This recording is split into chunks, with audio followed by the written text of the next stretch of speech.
You're listening to Episode 8, Back to NP School, How NP Student Magazine Supports Future NPs. Join us as Dr. Patrice Little, CEO of NP Student, discusses the vital role of NP Student Magazine in supporting aspiring nurse practitioners on their educational journey. She will be sharing insights into the development of NP Student Bootcamp and how it equips registered nurses for the challenges of NP school. Dr. Little also delves into her latest publication, The Starter Guide to Think Like an NP, addressing common misconceptions and providing essential advice for future nurse practitioners, especially what they don't tell you about your NP education. This conversation highlights her extensive experience in policy, advocacy, and the critical role of education in overcoming barriers in nursing practice. Lastly, stay tuned for a special announcement about NP Student Magazine and learn about publication opportunities for NP students and faculty to contribute. You're listening to an episode of Listen Up Future Nurse Podcast. Scan the QR code if you're watching, or click the link in the podcast show notes to get your virtual remote. Make sure to tune in and subscribe on Spreaker and follow us on all your favorite podcast locations. And watch us live online on all of your favorite social media sites. No login, no problem. No matter if social media isn't your thing or you're taking a break, you can listen in right on our website. Save your data and this episode by downloading it from our website, NursingInspired.com/podcast. So if you have to take a pause, you don't lose your place where you were listening or your battery power. That'll also help our podcast rankings rise to the top.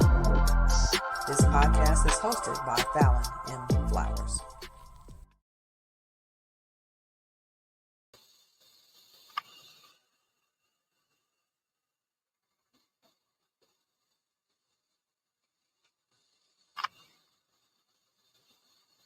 Dr. Patrice Little is a transformative figure in nurse practitioner education and practice, bringing a decade of family NP expertise to the forefront of professional advancement. As the CEO of NP Student, she developed a program to support RNs in becoming NPs while establishing key educational and organizational partnerships with the NP Student Enterprise, which includes NP Student Magazine and NP Student Bootcamp. Previously serving as a senior policy advisor at the Campaign for Action, Dr. Little aided state APRN organizations in policy navigation regarding scope of practice and worked to eliminate barriers in nursing education for pre-licensure students. Her scholarly work includes contributions to the Advanced Practice Nursing Leadership of Global Perspective 2020 publication and The Future of Nursing 2020 to 2030 Global Applications to Advance Health Equity 2023 publication, highlighting her dedication to nursing advancement and policy.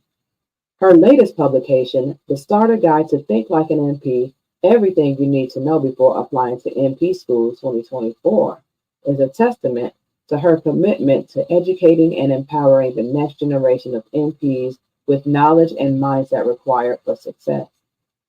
During Georgia's legislative sessions, Dr. Little serves as a content producer for the Emmy Award-winning Lawmaker Show, demonstrating her transferable communication skills and talent for making complex policy information understandable to the public. In addition, Dr. Little's participating in the Healing Politics Campaign School emphasizes her dedication to political strategy and healthcare advocacy. As the director at large, Dr. Little assists the board in strengthening Georgia's APRN role through advocacy, educational excellence, and media strategy. With her extensive background in policy, research, and media, she comes equipped to lead efforts to unite academia and practice within state and beyond. She holds a DNP degree from Georgia Baptist College of Nursing of Mercer University, an MSN from Grinnell University, and BS degrees in biology, pre-med, and nursing from Georgia Southwestern State University. She is a member of the Atlanta Association of Black Journalists, AABJ, the American Association of Nurse Practitioners, AANP, and the Gwyneth Forsyth chapter of UAPRN.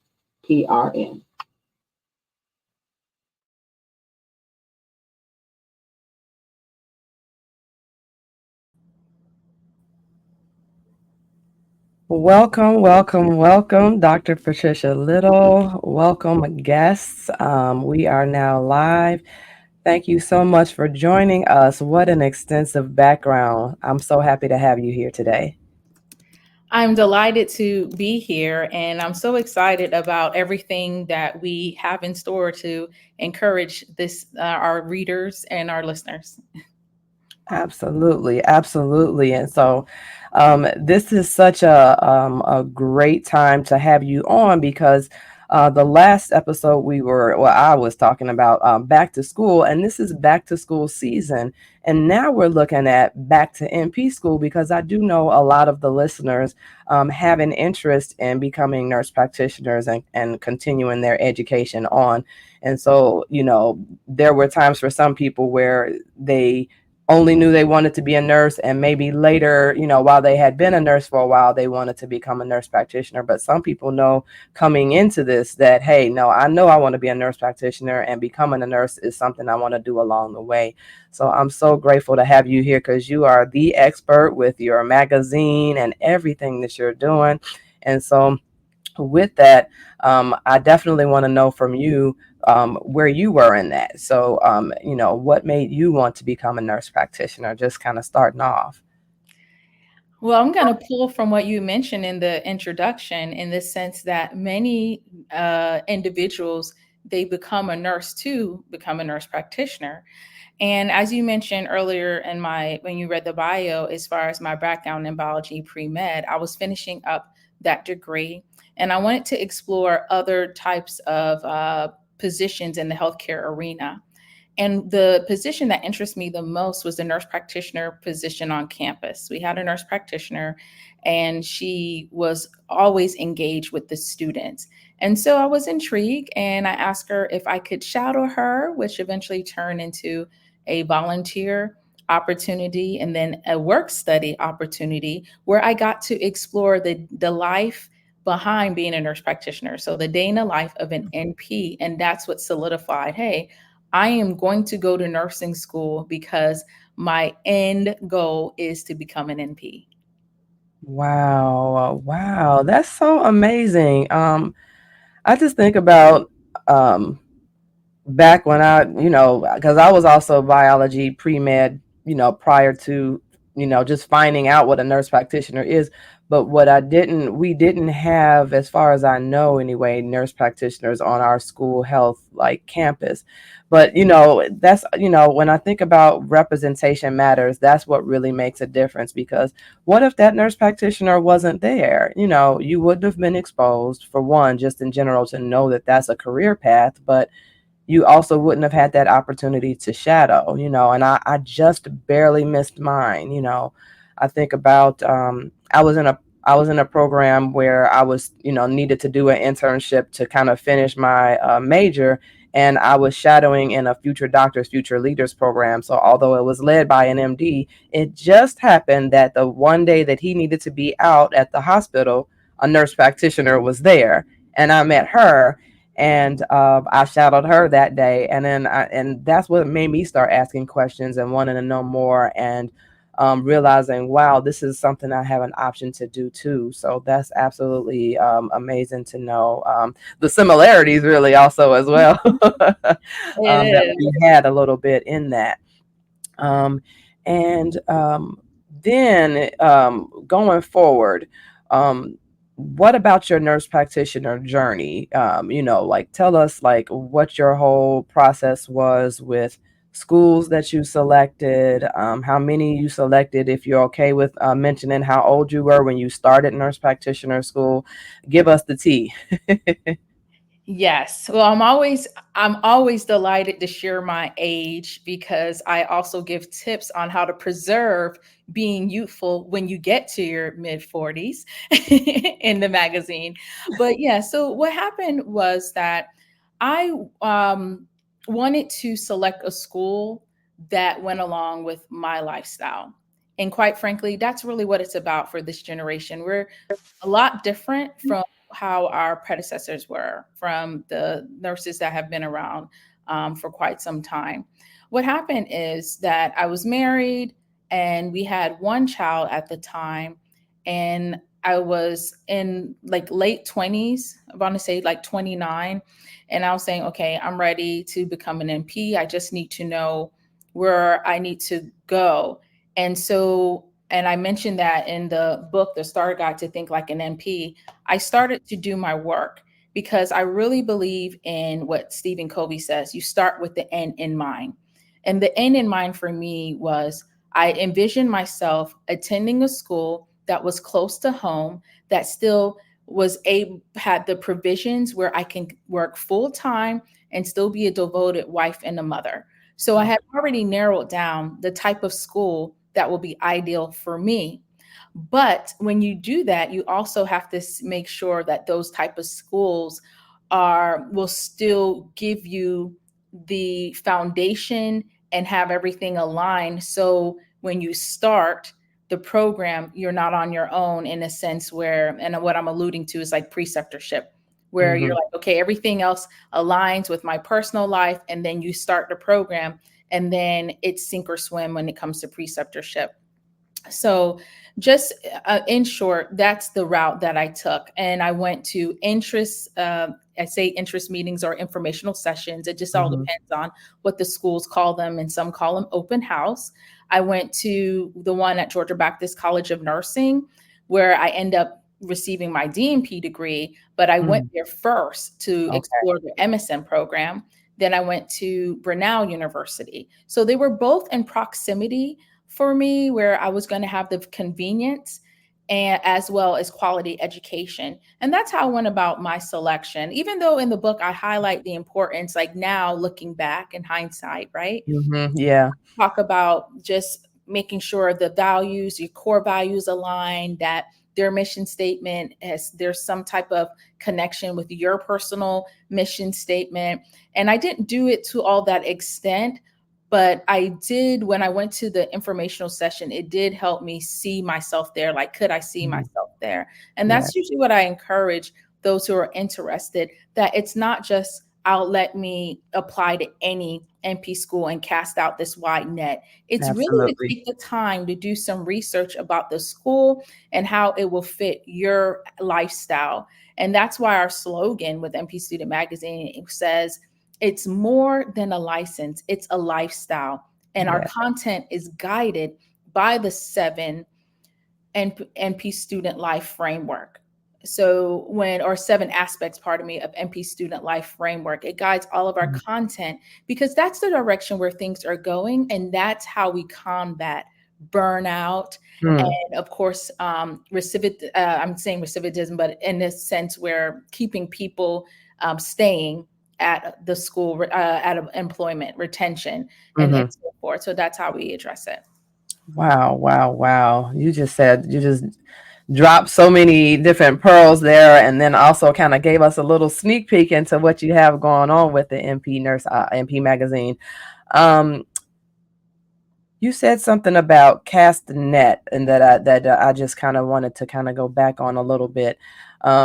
You were saying how you don't cast the net, right, for nurse practitioner school, and you kind of talked about in your journey how you kind of went to a few information sessions for a couple of schools and kind of made your decision, And I think about for what I do here with Nursing Inspired, and helping future nurses, where they actually do cast a wide net, because for nursing school and in your selection strategy, it's different because there's so many varieties of ways that you can become a nurse, for one, but you also, because of the competitiveness, you need to have a nice number of schools to select from. But here selected from and kind of visited 2 schools that you mentioned.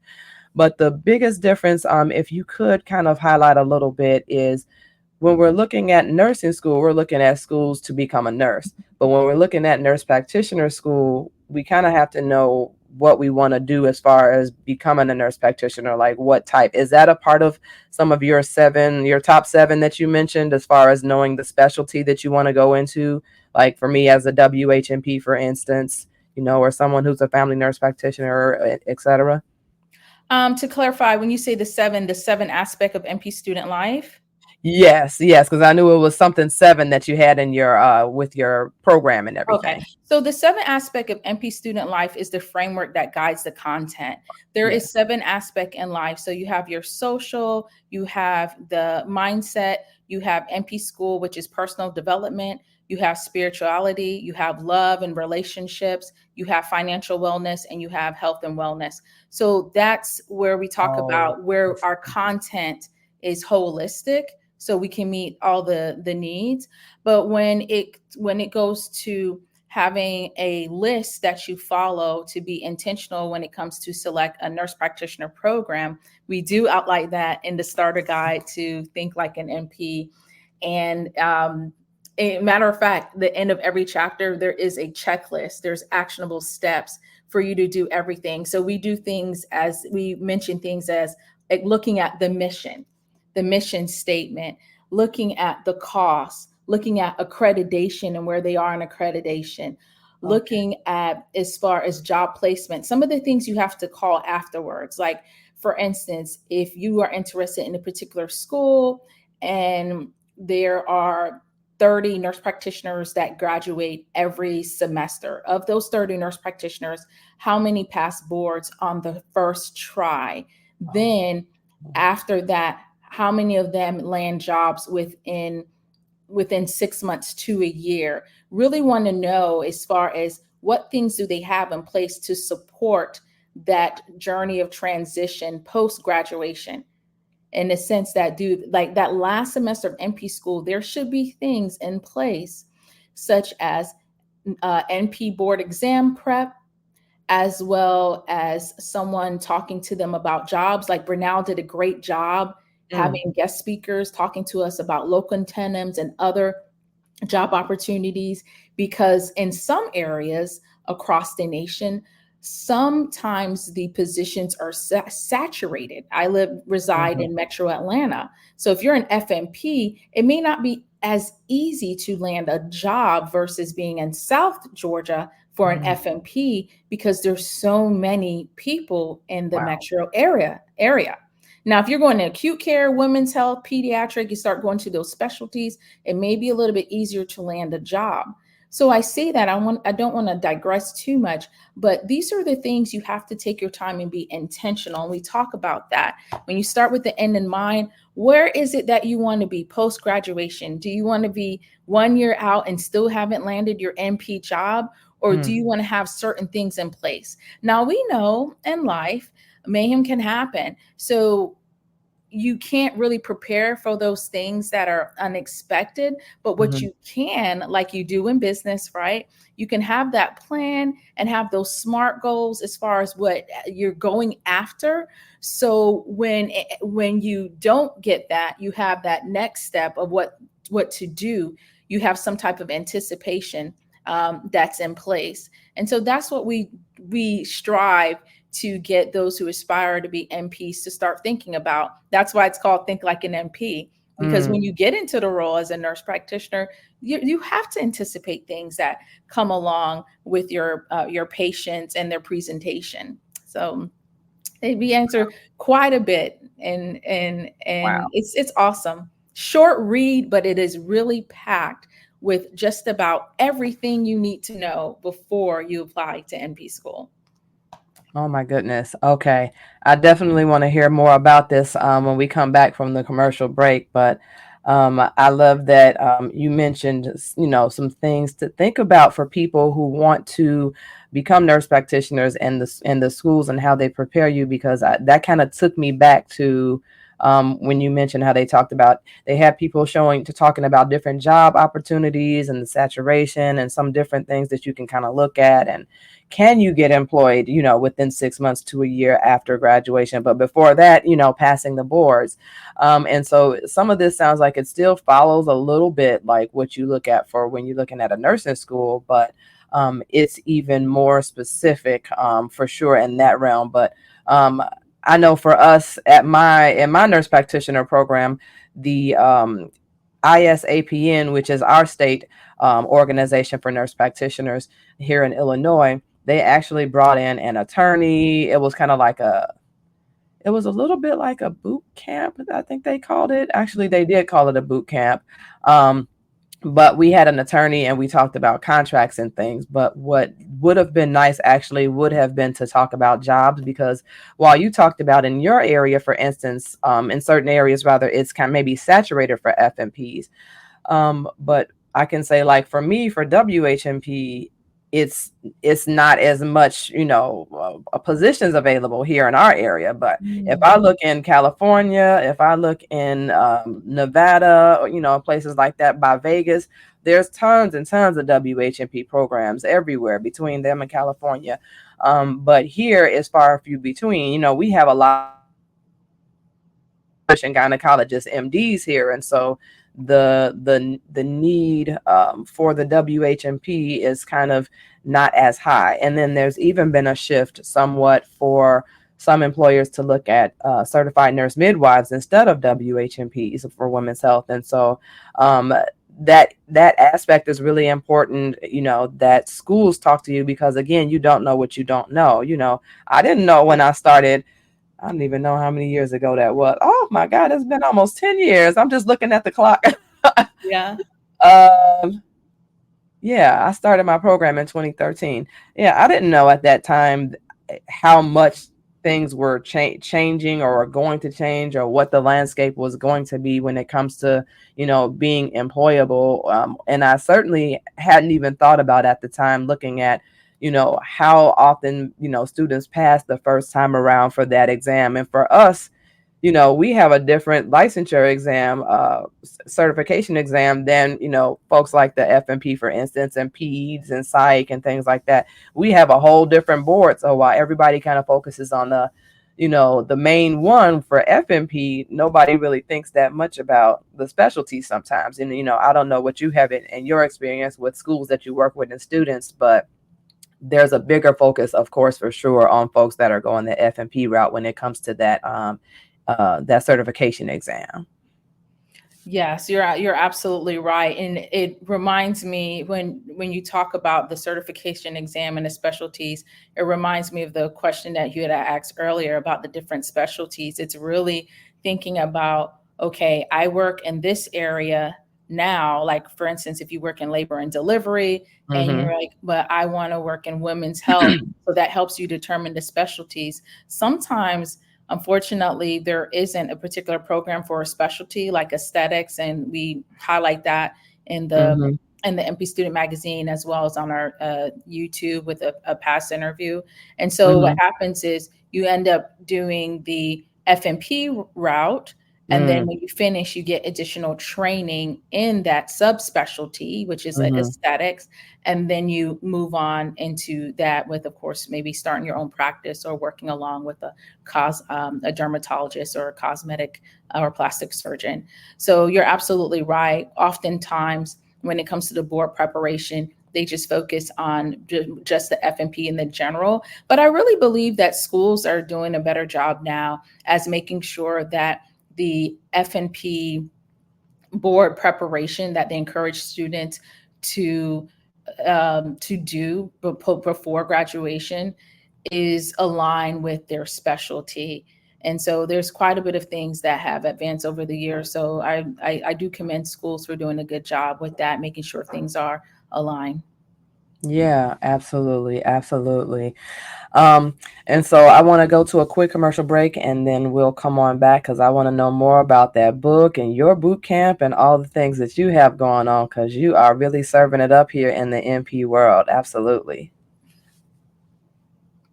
Attention, business owners.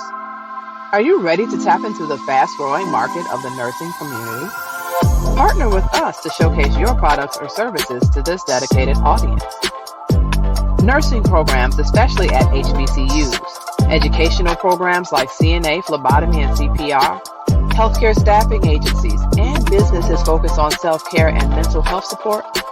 If you're a business focused on providing solutions for the nursing inspired, our platform provides a unique opportunity to especially connect with future nurses eager to invest in their education and career. You could be next for a sponsorship advertising opportunity on the Listen Up Future Nurse podcast. Contact us at info@NursingInspired.com to learn more about advertising opportunities today. Did you know you can apply to over 50 historically black colleges and universities at the same time for only $20? You can with the Common Black College application. Hello, my name is Robert Mason. I'm the founder of the CBCA.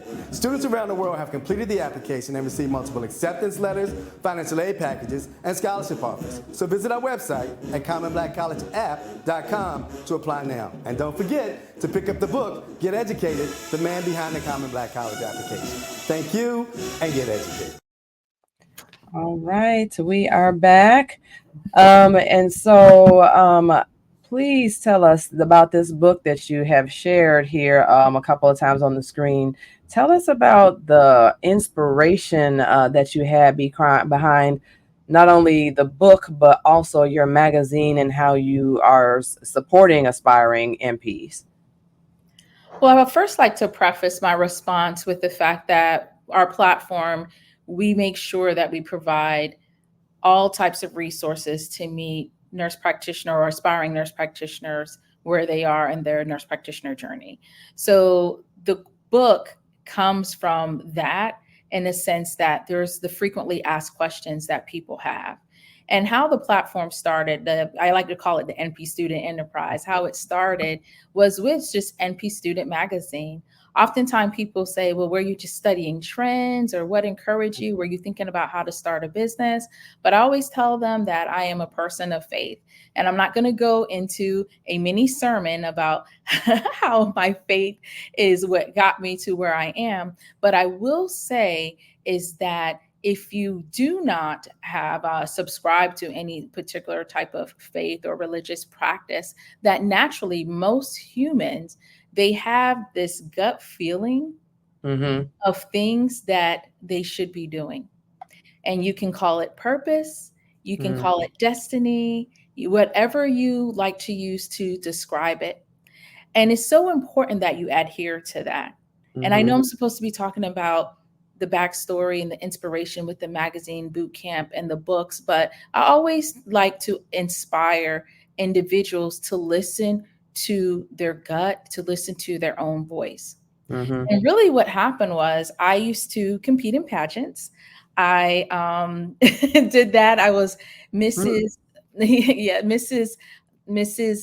Gwinnett County back in 2015. And then I was Mrs. Atlanta International back in 2017. And I was fourth runner-up, as well as People's Choice. And also some other perks with that, which is how I was able to enter into the media realm doing Christian talk shows. And so what ended up happening was I was like, okay, God, I did not go into pageantry to lose. And usually I, as an athlete, no matter how small I got, I was always between like an 8, or I'm giving numbers for a reason, size 8, as a married woman with 2 children. But prior to that, still not small enough because I was athletically built. And what happens is in pageantry, oftentimes they're really, really, really lean. And it's even though it was like I was slim, but I wasn't slim enough. And that's just how it goes as far as that territory. And so I'm like, okay, I know I was not created to lose. What was I created to do? And really what happened is I put it out in the atmosphere through a prayer. And eventually it came to me to start a magazine. And then I was like, okay, to start a magazine. It was just really weird. And next thing I know, a couple months later, probably less than a month later, one of my pageant sisters, she had her birthday party, and I met another pageant queen that was there. And we were just getting to know each other while the party was getting started. And she was like, "Oh, tell me a little bit about yourself. What do you do?" And I said, "I'm a nurse practitioner, but all of a sudden I have this like desire to start a magazine." And she was like, "Really? Well, if you need help, I'm the former manager of NASCAR magazine and I will help you." So oftentimes when people are like, "Well, how did she get started?" It's really what you are created to do. Everything will align. All you have to do is say yes to the very first step. And the first step was, yeah, okay, I'll start this magazine. I don't know where I'm going to get the money to do it. I don't know how I'm going to come out with the layout. And so that's what happened. But above all, it was always in me. My gift has always been communication when it comes to writing and doing production. I was already writing on platforms before I started NP Student Magazine. I was on the parent advisory board for Atlanta Parent Magazine. I was always doing things that involve, and so that's another thing. It starts small. Those small commitments often end up leading you to what you were truly created to. That's larger. But you have to enjoy it, enjoy that journey. So that's the backstory with it. And when I started the magazine, it was really like, okay, I'm starting this because of the message that I downloaded when I was a 21-year-old woman who said, okay, I am in this biology pre-med program. I'm thinking about becoming a nurse practitioner. And my mentor at the time, who was the nurse practitioner over the student health center, she says, "I want you to finish the program, your biology degree, and then go into nursing." And I was supposed to be the one in the family. I'm first generation American, the first one born in the US. So I was supposed to be the one in the family to become the MD. So my family still got that. My sister is a surgeon, ear, nose, and throat surgeon, my baby sister. But with me, I heard a still small voice said, you can go on and be a physician, or you can go on and bring a change to the nursing profession. I was like, what am I hearing? And you have to be cautious of telling people of the voices that you hear, because sometimes people think it's a mental health thing. But clearly, if I have a platform that's this vibrant, incredible, that's not it's something it was an inspiration. So that's where all that came from. It was like, wait a minute, I was created to bring about change and to, like I always tell individuals when I try to get them to sponsor the magazine, either an article, I say, look, here's the deal. Nurse practitioners have been around since 1965. So for over 60 years, there was no dedicated association or publication for nurse practitioner students. Now, mind you, we understand we have American Association of Nurse Practitioners, a great organization. In fact, I am a member.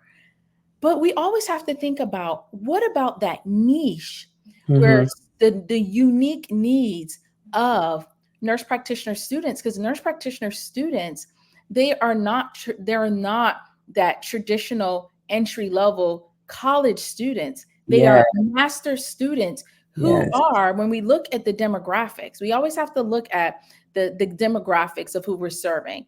We have 85% female, which most of the times these females are either going to already be married or getting ready to be married.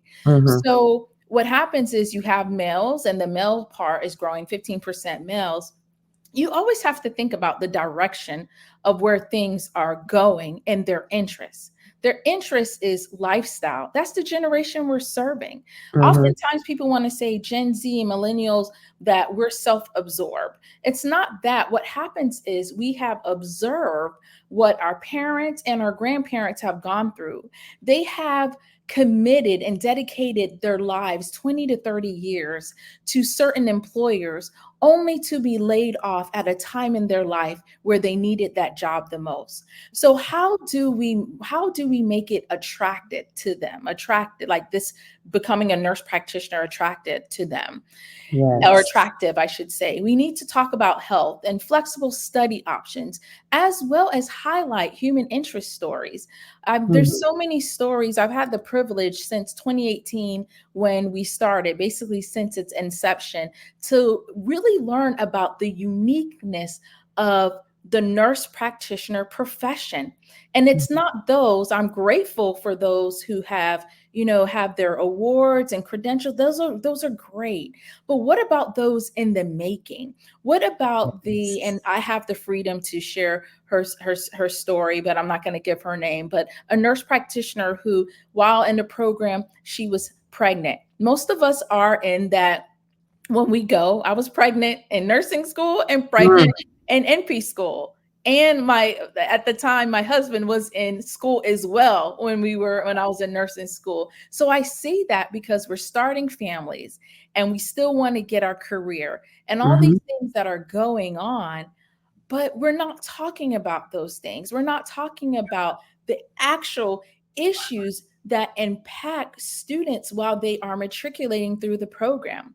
How can we better support them? How can we let them know that they're not alone? How can we make sure we vet some of the products and services that they plan to use before they even think about looking for that? And that's really much in a nutshell with this whole NP student platform. We make sure we have something from the time you inspire, which is the starter guide to think like an NP, to the time you are in the program, NP Student Magazine, even up until the time just before you start the program with our NP Student Bootcamp, which is 4 hours that, of course, have been proved through Montana Nurses Association to get contact hours, where you could get an introduction to the core activities of a nurse practitioner. Because oftentimes, many of the students, they do not work as far as direct care before they go into an NP program. And we talk about that. There's some insights that are shared from esteemed NPs across the nation in the book. And they talk about that, about getting your hands-on skill before NP school. We talk about that because I happen to be one where I only had 9 months of direct hands-on care, even though I was a nurse practitioner for RN for 3 years before I went to NP school. However, my direct hands-on care was 9 months. Naturally, because I taught high school for 3 years and I used to develop curriculums, all this in my early 20s. It was you were busy. Yeah.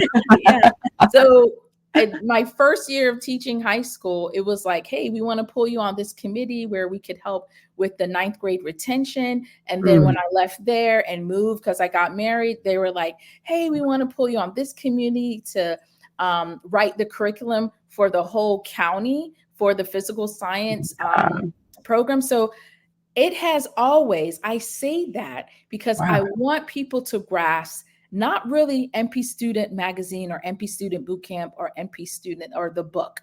I want them to grasp listening to your spirit, to that voice, whatever is telling you to do those next steps when it comes to your career, because that's the surely guarantee that you're going to have joy, peace, and be financially secured in what you're doing. That's really what it is. And these things, such as the book, the boot camp, and the magazine, those are just tools. Those are tools that I've been allowed to create or chosen to create so I can help others. And through that, they'll be inspired to be their true, authentic selves. And that's what it's about. You better preach. You better preach. I love how you said what you were allowed, to share. Because I'm a believer too. And as I say sometimes that that God is the source and we are the resource, you know. And while we may be creative, it's because He is the creator. So, you know, we do have to look for an origin, you know. That's a kind of a part of our origin story. What's our inspiration? Because you kept talking about inspiration. I'm like, yes, this is exactly why we have you here with Nursing Inspired. Wonderful, you know, to truly have you here and just talking about that that inner voice or something told me something, you know. You got to be able to know, to discern that, and hear and know that's from the Holy Spirit. Because you're right, it is hard for people to gather sometimes when you say, oh, I heard a voice or I heard something, and if they don't, you Yeah. know, understand, it's like, no, it's not one of those, you know. You don't have to call a, you know, psych consult or nothing. You know, I'm here and I'm well. You know, and there's a difference between you know, just like we talk about a difference between vision and sight, you know. Mhm. There's also that difference of, you know, hearing something and you know, in that way, you know, there's a difference in that as well. But um I really love everything you were talking about with that these are all tools, but your story behind it all, you know, the teaching that you did when you were, you know, teaching high school students, and all of the things that kind of brought you to this point. And so, you know, you all make sure that you get out there and check out this book and this magazine and this boot camp that she has. Because Dr. Patrice Little here is really laying down the law when it comes to this. And it was something else in relation to when you were saying that really kind of made me think back a little bit. But gosh, I don't know what it was. But yes, I did want to actually know. So you talked about your time in education and these tools that you have to kind of help out and some of your inspiration behind this. But you also, as a nurse practitioner, have some experience in policy. Can you tell us about how you got started in policy surrounding nurse practitioners and nurse practitioner education and that whole realm? Absolutely. You know, with me, there's always some type of interest story to set things up before I get to the point. And quite frankly, I was planning on focusing on the delay in calling EMS for inmates, because at the time I was working Hmm. as a nurse practitioner for the urgent care. And what ended up happening is I end up in a horrific car accident. I almost died. And for some reason, that blow to the head, because I've had quite a bit of concussions, Wow. was the time where I was still enough where it was just like, you need to work on policy. There again, there's that Mm. voice. So I went to my advisor and I said, here's the deal. The jail is saying that the inmates are a vulnerable population. So I will not be able to do my DNP project on that. Okay. Wow. And so she said, how about this? Right now, Georgia's trying to gain full practice authority. And of course, for those who've tuning in and not for sure what, or not familiar with what full practice is, that is the practice environment for a nurse practitioner. So it determines whether or not they need a document on file called a collaborative agreement that says they have to have a supervising physician. Georgia is one of, I believe, the 12 states that are left that is a restricted practice state. And Mm. so at the time, I was doing some work and exploration on how we can unite the voices of the different APRN groups so we can present a cohesive message to the state legislators when it comes to bringing about change, particularly access to care to Georgians. And so with that, that's where that started. And next thing you know, as things started unfolding, I started tuning in to AARP at the time. They would have different types of access to care calls. And while doing my research, or in a sense of like literature review, I started taking an interest to the different authors. And one in particular is Dr. Andrea Broussard, who to this day I keep in touch with. And she has been very instrumental in many of the states gaining full practice authority. So with that being said, I reached out to her, when I encourage all who are tuning in to do that. As you explore, I got to throw this plug in, as you explore what you are leaning towards in life and what you want to do, take interest in the body of literature, those authors who have contributed to it, and those expertise, and email them, reach Mm. out to them. Many of them will be inviting, just like Dr. Broussard was, because you are genuinely interested in that work. And so Dr. Broussard started outlining the steps, as most mentors would do, as far as how to really become more knowledgeable in this space. And as things unfolded, I started presenting my outcomes for, which basically with scholarly work, it's outcomes for DNP. Mm-hmm. And at different symposiums, local, as well as the Graduate Nursing Student Academy for their first symposium, or I would say conference. And it started unfolding there. And then I learned about, at the time, the Nurses in Washington internship, which since then has dissolved as post-pandemic. Mm.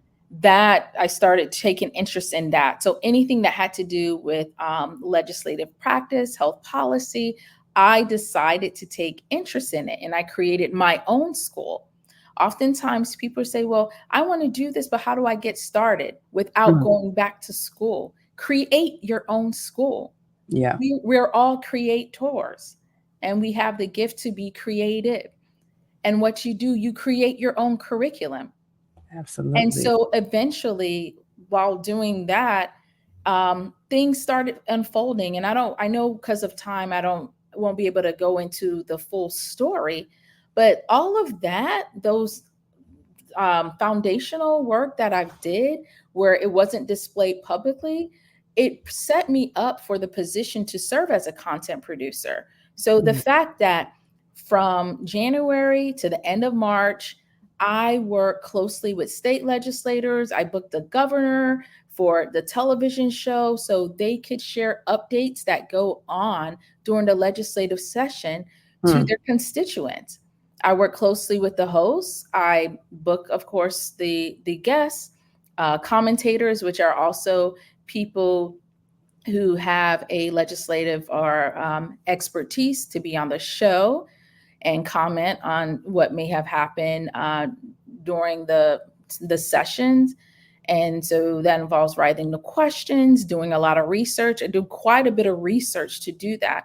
And all of that is part of the work that I do today when it comes to legislation. So I say that because I want people to also grasp from this that your path may not look like everyone else.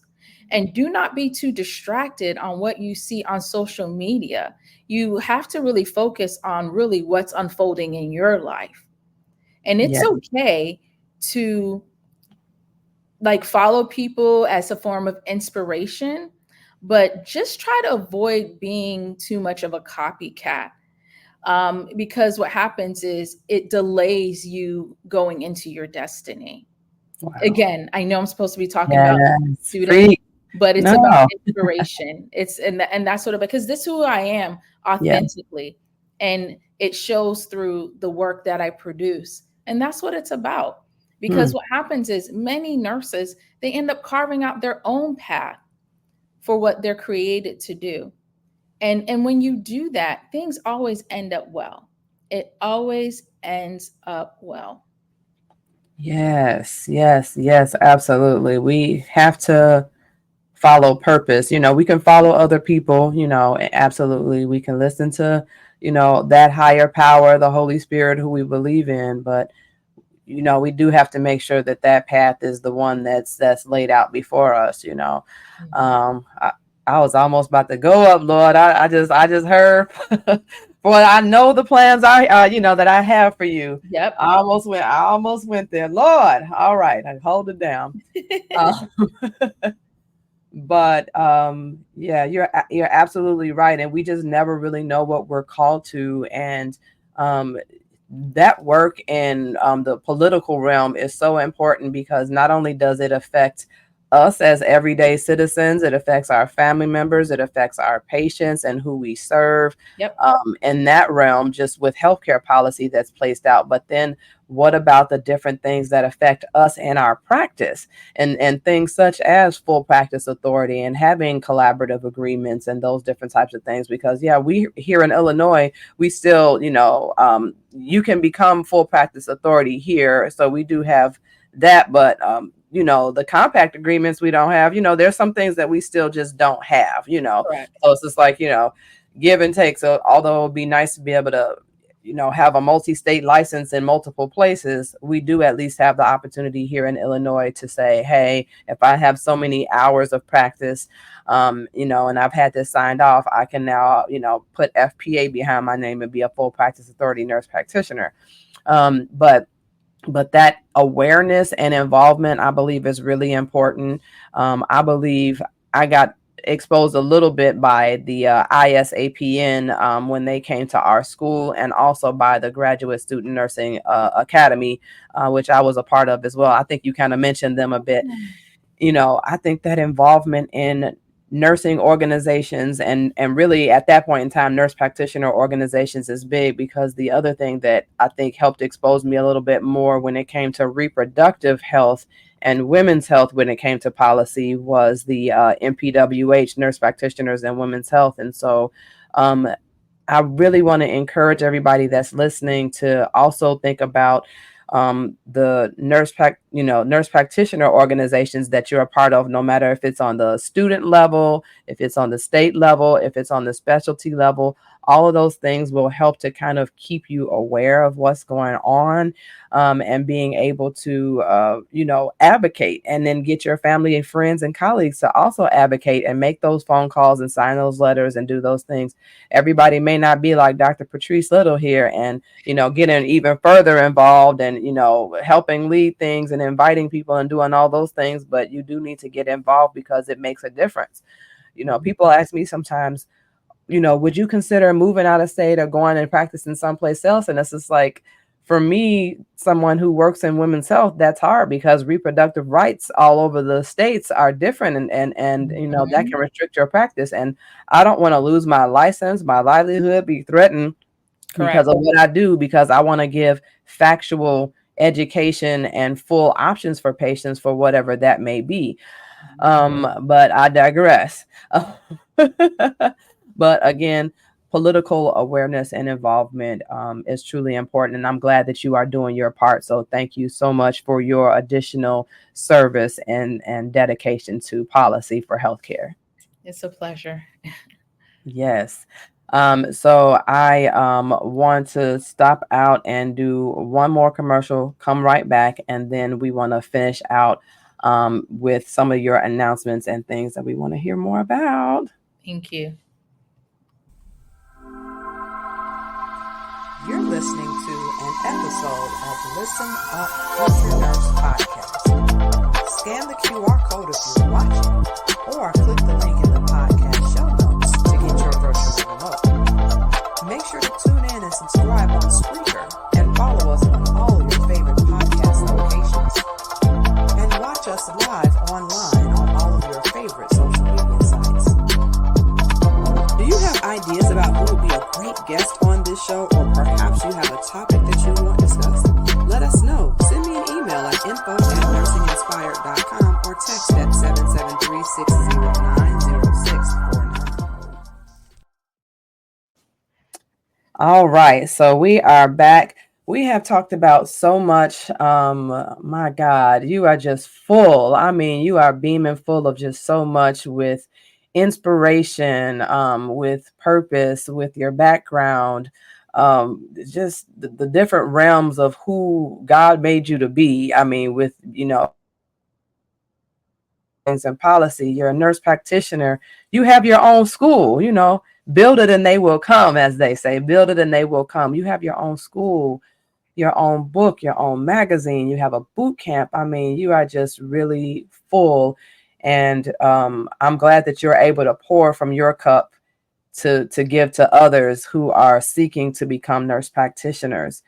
And so to kind of round out, I really wanted to, I don't think we got a chance to touch on this, but the misconceptions when it comes to your nurse practitioner educations and the things that they don't tell you. Tell us more, with all of this experience, education, and everything you've put into this, what the folks need to know. Wow. Okay. So I'll say what they don't tell you at the very beginning if you do not have hands-on training, that the transitioning is not as easy in the sense that you've never really applied those critical thinking skills. So what happens is you're literally going from novice RN to novice NP. Mm.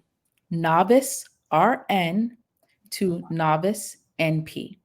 Okay. And that idea is not my original one, even though I subscribe to it. That is from Gail Adcott.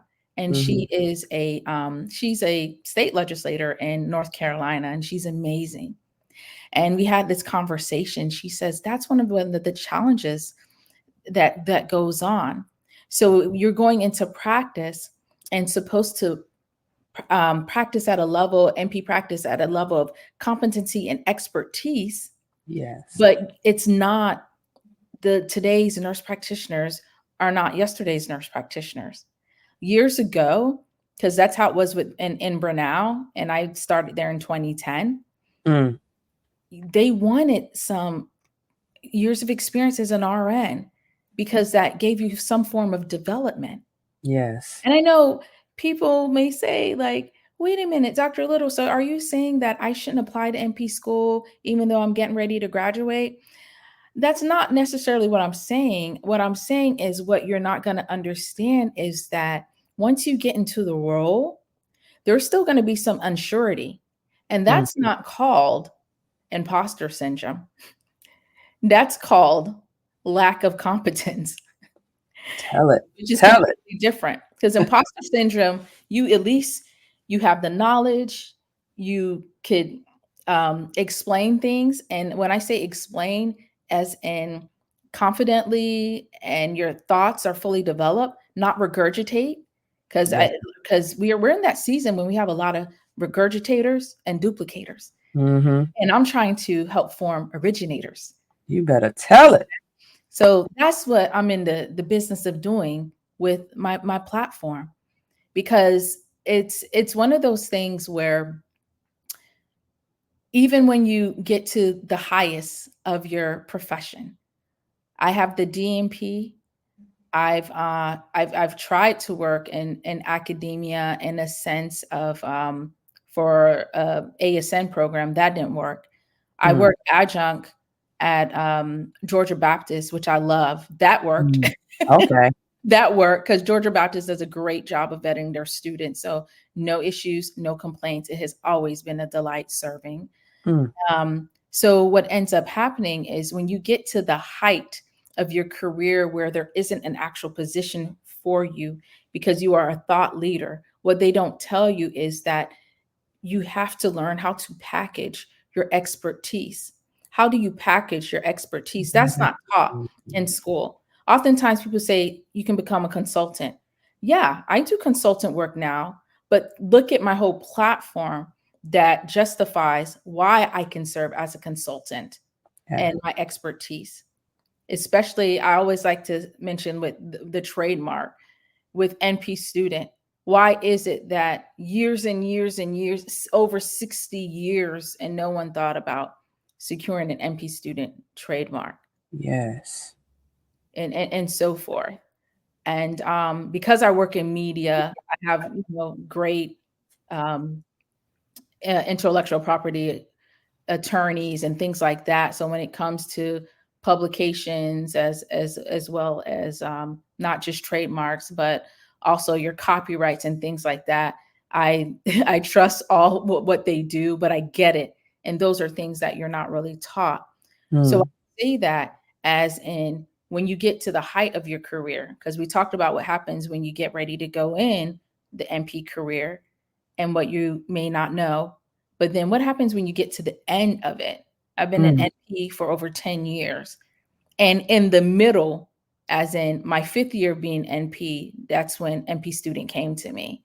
What happens when you're the one who thinks up? One of my advisors would say, man, your thinking is always up here, like in the clouds with the balloons. What happens when you're that person and you're ousted? And when you Mhm. speak, people don't get you. And when Mm. you go to the meetings in academia and people roll their eyes because they just don't get you. It's not that Mm. you're saying anything off. It's just they just don't get you. Mhm. What you do is you stay secure in who you are, be yourself, keep working. Don't put energy in trying to explain what you're doing, because what you end up doing is you delay. Once again, you delay and you prolong, you get into your destiny. And sometimes it may take some time because there's inner work that you have to do.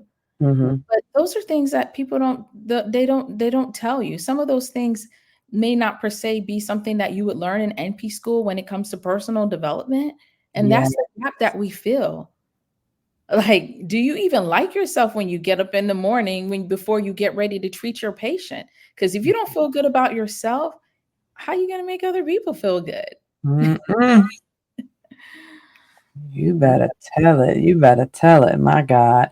Yeah, you are so right about that and so many things. I love what you talked about with what they don't teach you, because as I think back, everything was, it was those courses. It was, it was the common problems, and it was the pathophysiology, and it was the pharmacology, and it was all of the Yep. courses. 4 Ps. Yep.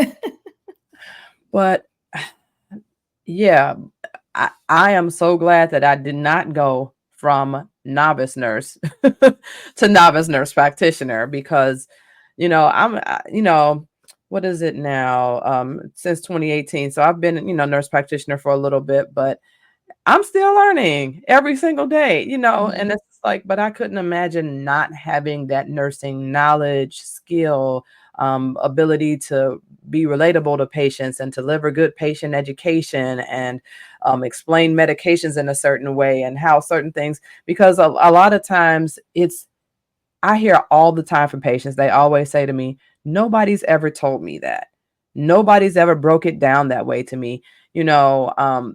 But had I had have gone straight from, nursing school to nurse practitioner, I don't know how much of that I could really truly deliver to patients. And so I'm really glad that you shared that piece. And then just also thinking about the personal development, all the things that we don't think about, which is why I'm so glad that you have your platform, which is so terribly important, because yes, nurse practitioners have been around for some time now. And there's been nurse practitioner organizations at the national level and even state level. And although they will have some, parts of what they do that will cater to NP students, nobody specifically is working in that niche. And you are that person. And so I'm so glad that you have created the NP student brand and platform, really, and all of your framework and all the things that you do. So now, as we get ready to close out, tell us everything that we need to know, whatever announcements that you have, how we can follow you on social, because I know you got some things brewing.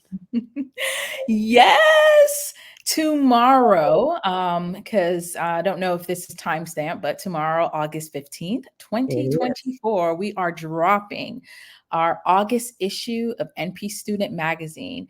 This is our essentials issue. This is a relaunch from our 2021, where we took a break at the from 2022 to 2024 for personal reasons. But the thing is, this we came back with the right people on board. Sometimes that's how it happens. Sometimes you just have to take a pause in order to come back. We get to highlight our former editor-in-chief intern, Dr. Elizabeth Francis, who is a Duke graduate, a 2024 Duke graduate. from the psychiatric mental health nurse practitioner program. So she's on the cover. We have the support of Duke. We have partnered with our state level organization here in Georgia, United Advanced Practice Registered Nurses. We have the support of collaborating docs. And for those of you who are tuning in who plan on starting your own practice in a reduced or restrictive practice state and you need a supervising physician, collaborating docs is where you need to go. We also have DME Connected. DME is short for durable medical equipment. When I say we have the essentials, we have the essentials for back to school. Jonathan Yamas, who is from California, he is amazing. He's always about inspiration. And he talks about some of those must-haves that you need in NP school. I mean, when I say, Fallon, I was happy that I put out the first issue, but I have never been more than happy to put out the first issue for a relaunch. Yeah. When you Yeah. relaunch. And so you can access that on issue for NP Student Magazine. That it comes out. It's digital because that's where we are now.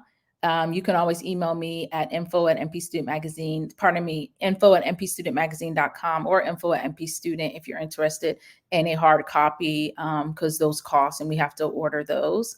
And then also NP Student Bootcamp is a course 4 hours, and it's taught along with Dr. Emmanuel Imanagi, who is a pharmacist out in Reno, Nevada. He is very young and has an awesome way of teaching pharmacology, so you could be secured in your prescribing basics as a nurse practitioner student and eventually as a nurse practitioner professional.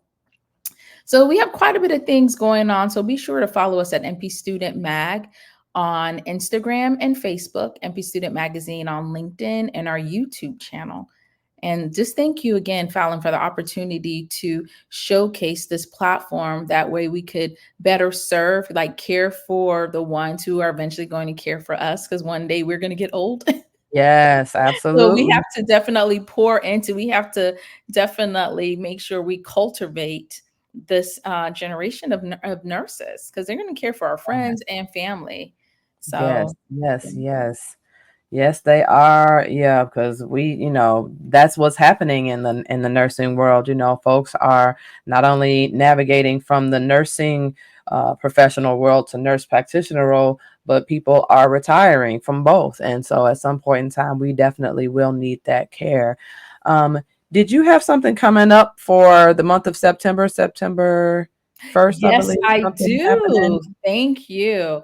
Best of NP Student. All righty. All So right. what happens is, are you guys familiar with how people have they always have these sexiest man alive issues, or the best of beauty, or some type of thing that you see in magazines. And so at NP Student in 2020, we started Best of NP Student. And we started highlighting in those organizations, podcasts, as well as different types of books and supplemental resources and nurse practitioner exam prep, all of those types of essentials that students said, hey, this is good. This should be talked about. This should be encouraged and promoted. And so that's what the Best of NP Student is. So the Best of NP Student, we are asking you to start nominating on September 1st. Visit npstudent.com and our social media for the link so you can nominate the Best of NP Student. So the best of these different types of resources, and even influencers, right? We got to have a spot for them that have really been inspirational and just had an impact in your journey as an NP student. And no, you don't have to just be an NP student. You can be a practicing nurse practitioner. You can be an NP faculty and make those nominations. So, because sometimes it's like not about us. We see this a lot in the nursing realm. a lot of accolades to people on an individual level.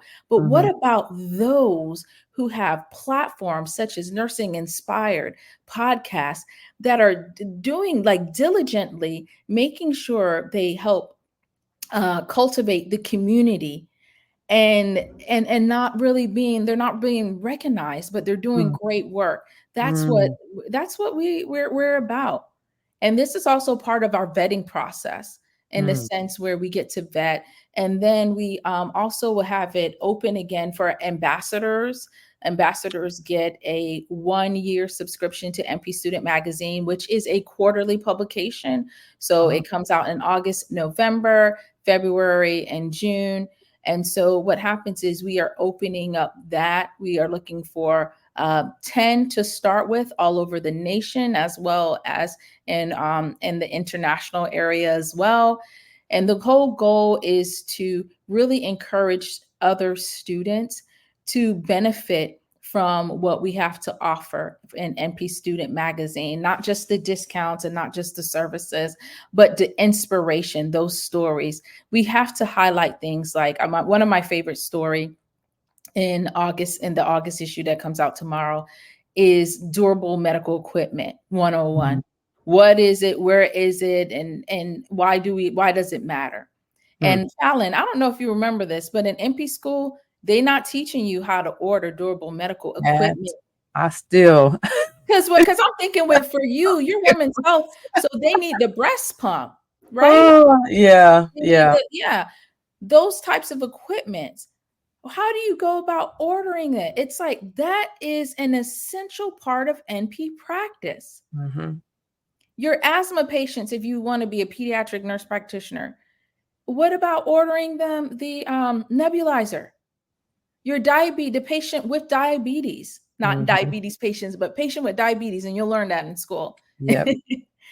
The patient with diabetes, how are they going to get the AccuChecks, or how do you get that set up so they can continue to check their blood sugars, or even you ordering them where that self-monitoring, or the patient who has hypertension and they need a blood pressure cuff. Because statistically, it's like I want to say, I think I saw it on DME Connected page today, about 70% of practitioners are still using the fax machine to order durable medical equipment. That is antiquated. Yeah. And DME Connected, they exist specifically to streamline this process to, number one, make sure you order the correct equipment, make sure that it's covered by your patient's insurance carrier, right?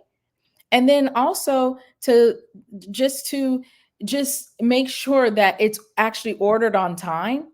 So it's streamless, because sometimes that's part of that gap in care. Yes. It's that continuity. It's not just the assessment and getting your differentials and prescribing. What about even those equipments? So that's our job. Our job is to do that. And we do it well. Yes, we do. Yes, we do. But we need some work. And I'm so glad that you have that, because because we also see, for me and GYN, patients that have issues with incontinence, and trying to figure out how to order the pads and all that. Like, which company are we using? Are we faxing this? What form? Yeah, it's a whole thing. I'm going to do a post about that today, Fallon. Thank you. Oh, okay. Wow. I'm listening. I am lit. You have to be a good listener to do a magazine. I'm telling you. Yes, indeed. And I'm so grateful for your inspiration for that. Because that is quite an undertaking. This podcast is enough for me. I'm still learning. But you have a magazine here. You have, the relaunch of your magazine starting tomorrow. Then you got the voting coming up starting September 1st. Students can also become ambassadors and get free copies for a whole year. And Yep. you said you're looking for 10 ambassadors, I think you said? I am looking for 10 ambassadors Yes. nationally, and there Okay, are awesome. some schools, so be on the lookout. Some schools are receiving a complimentary digital issue of NP Student Magazine, so be on the lookout to see if it's going to be your school. They Okay. are for that first issue. Just to, it's always good to, we are aware about our market, but just to make sure that students are really saying, yeah, okay, I am enjoying this. I am going to continue to spread the word. So be on the lookout. So Okay. it's going to be in the East Coast, in the middle, and the West Coast, South. So All right. A little bit of everywhere. everywhere. Future MPs, make sure that you subscribe to this magazine and get that book. You have it. Can you show it again for us so that we can know on the lookout? So Yes. Think Like an MP, y'all. And are you doing any book signings at all coming up in your area? Absolutely. So we have a book signing on November 9th, Saturday, November 9th, 2024 at Liberty Books in Lawrenceville, Georgia. It will be from 11 a.m. to 2 p.m. We're going to highlight specifically what the election results have to do with the nursing profession. So that's really our theme because it's around election, the election time. So that's what we're going to talk about, have a book discussion. We're going to have Yolanda Lewis be the moderator. She has been featured. She's done TED Talks and she publishes as well. Many individuals publish book, and she was actually my writing coach. Because everybody needs a coach. That's why NursingInspired and all the services you have exists. Everyone needs a coach. Experts need a coach. That's what makes you an expert, because you have someone looking over it to make sure you're producing something correctly. Absolutely. So folks in the Georgia area, make sure to get your copy, get your signed copy, and meet the renowned Dr. Patrice Little. It has been such an honor and pleasure to have you here today. And I'm looking forward to our viewers and listeners to be able to follow you and to really just glean and gain from everything that you're able to share with, with the nursing community, especially the future NPs. So back to NP School, how NP Student Magazine supports future NPs. We have done that deal. I thank you again, Dr. Patrice Little, for being my guest today. It's been a delight, and I hope all the listeners were inspired. Thank you. NursingInspired family and visitors, did you know that this podcast has a supporters club? By becoming a supporter of the show for just $7 a month, you can play an active role in helping me to continue to produce the content that you love. You can also consider making a one-time donation, no matter if that's 5, 10, 15, 20, 25, 30, 35, 40, you know the rest. Do that. You can do that from the virtual remote, or you can do that on our NursingInspired website. And help us out, because I'm going out into the community and I am sharing about how to become a nurse with youth out here as young as 10 years old, grammar schools, high schools, back to school fairs, career fairs, health fairs. And so help me to help others and to help to make this future bright for future nurses. And then one more thing, students, if you are listening or watching, or if you know a student, you can get a 10% discount on any of the coaching courses or on organizational spreadsheets that I have by mentioning podcast in your discovery call, or you can text NURSE to 773-609-0649.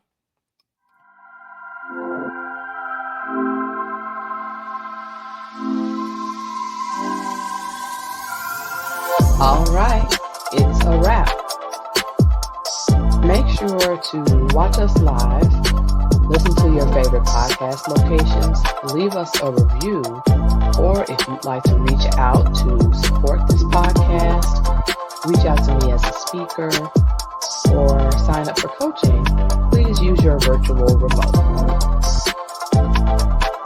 You can give us a review on your favorite place to listen or watch this podcast, such as Google, Yelp, or Trustpilot.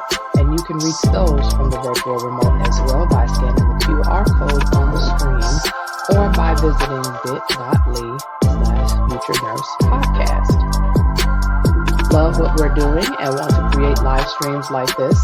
You can access the sign-up referral link in the show notes for StreamYard. If you'd like to be organized like the virtual remote, consider making one for your next event or as a link in bio with Societap. Please support this Black female-owned company and get yours today.